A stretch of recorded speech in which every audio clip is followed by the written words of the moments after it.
Moi, j'aimerais beaucoup que vous nous détailliez encore les spécificités de la pénibilité de votre métier. Donc peut-être en donnant quelques exemples, que ce soit pour la pénibilité physique, pour la pénibilité psychologique et pour la pénibilité émotionnelle, puisque quand on demande aux gens de travailler plus longtemps, il faut bien qu'on ait conscience de ce que ça implique pour le corps, pour l'esprit et pour tout un corps de métier qui est sous-estimé, sous-valorisé aujourd'hui et qui pourtant est un des piliers de notre société.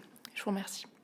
C'est le dos, les épaules, les genoux, les chevilles.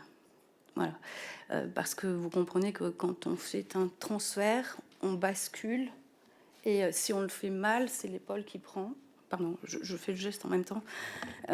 C'est l'épaule qui prend et c'est des blessures qui peuvent durer. Moi, je vais vous prendre le cas de ma blessure, de mon accident de travail, 18 mois. Le dos. Voilà. Ensuite, émotionnel, c'est toute la violence qu'on peut prendre. Alors, je vous parle de violence physique, parce qu'il y a des auxiliaires de vie qui se prennent des coups et qui finissent à l'hôpital avec des doigts cassés. Il y a des agressions physiques, il y a des agressions sexuelles, et ça, on le tait. On n'en parle pas.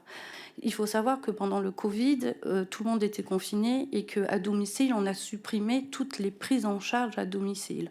Les kinés, les psychologues, les orthophonistes, et on n'a pas expliqué aux personnes. Donc les personnes, ils avaient que nous comme lien, c'est-à-dire que nous, on est allés au front, on n'était pas prioritaire pour les masques ni rien le premier mois, donc on est allé au front et on a pris toute leur angoisse. Et nous, on était angoissés aussi par la situation.